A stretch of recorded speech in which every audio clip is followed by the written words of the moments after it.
Bienvenue dans l'émission Ose ta différence. À ceux qui rêvent d'un monde nouveau, un monde où l'amour serait l'énergie de la vie, du partage, de la solidarité, plutôt que la peur qui isole et anéantit. Un monde de conscience et d'unité. Je suis Catherine Tournedouet, coach booster d'énergie, guide des traversées qui vous aide à devenir pour exister. Avec ce podcast, je vous donne rendez-vous tous les lundis matins pour vous offrir un espace d'inspiration avec des clés, des réflexions, des témoignages. Il est temps de bouger, le monde t'attend. Ose ta différence pour faire la différence. À tout de suite.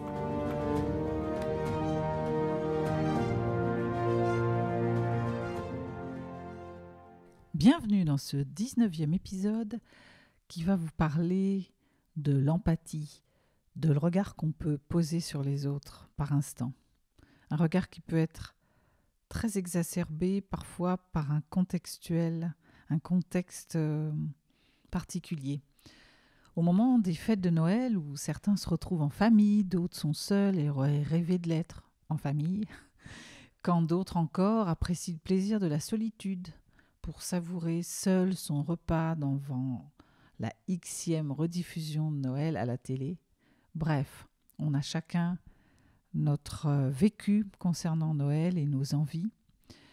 Et il m'est arrivé parfois, moi, d'aller en traînant les pieds dans ces réunions où parfois il va falloir faire semblant d'être quelqu'un d'autre pour supporter les prises de parole de certains, des moi-je qui n'écoutent pas ce que tu as à dire, qui font semblant d'avoir mal compris le sens de ce que tu as raconté.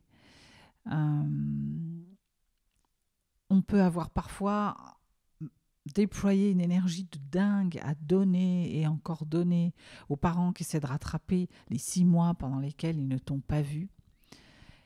Et abandonner l'idée d'élargir l'horizon des râleurs de la famille qui trouvent que le monde va plutôt pas bien, moins bien qu'avant, et que c'était mieux avant, et qui savent même plus conjuguer leurs phrases au positif. Alors je vais faire très court dans cet épisode.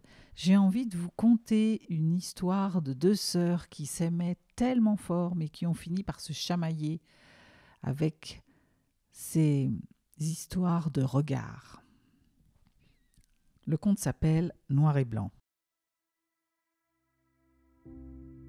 Il était un jour un village, et dans ce village 2 sœurs. Non pas 2 sœurs d'un même ventre, plutôt d'un même élan du cœur. Quand viennent les mêmes paroles, qu'elles sont dites au même instant, qu'on s'en étonne, qu'on en rit, et quand dans un même silence on entend la même chanson. Finalement, n'est-on pas de la même famille ? Certains diraient, d'aucuns diraient des familles d'âmes. Leur père était en vérité l'innocent désir d'être ensemble. Ces 2-là étaient donc ainsi. Elles avaient chacune leur champ. Seul un sentier les séparait. Elles pouvaient ainsi se parler de l'un à l'autre en travaillant, faire ensemble les mêmes pauses, partager les mêmes repas. Or voilà qu'un jour, vers midi, à l'heure où le soleil fait sa sieste, là-haut sur la terrasse du bon Dieu, un drôle de diable apparut, bagnaudant sur le chemin. Apparemment, c'était un homme, le pas dansant, léger, content. Ordinaire ? Pas tout à fait. Il était vêtu d'un habit noir d'un côté et blanc de l'autre. À droite, souliers, pantalon, une jambe, veste, chemise blanche, comme un sergent colonial. À gauche, souliers, pantalon, l'autre jambe, veste, chemise noire, comme un commissaire en deuil.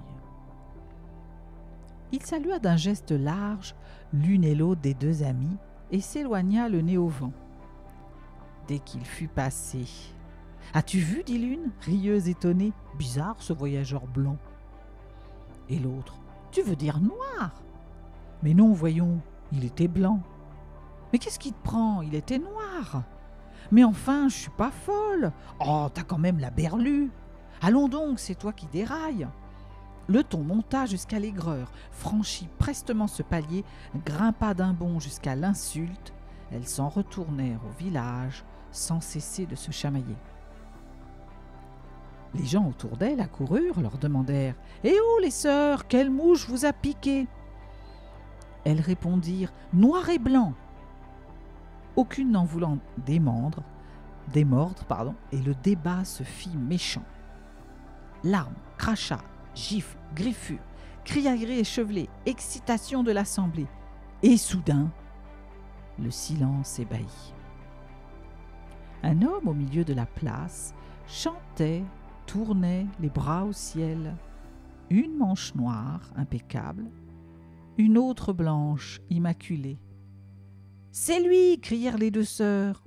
« C'est moi !» répondit l'étranger, fier comme un diable au paradis. « Pourquoi nous as-tu tourmentés ? Que t'avions-nous fait, mauvais bougre ?»« Rien, les filles, j'aime jouer. J'aime qu'on crie, qu'on se dispute, qu'on s'étripe et meure pour moi. Cela me gonfle d'importance. Je suis le dieu des apparences.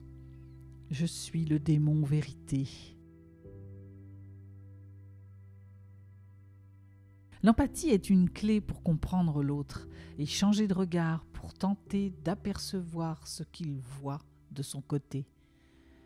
Rien de mieux que l'amour qui seul sait de source sûre, disait le proverbe. Une belle invitation à prendre un peu de distance pour ne pas éprouver de la tristesse de se sentir à part par les récalcitrants qui resteraient insensibles à votre cœur grand ouvert. Je vous laisse avec ces réflexions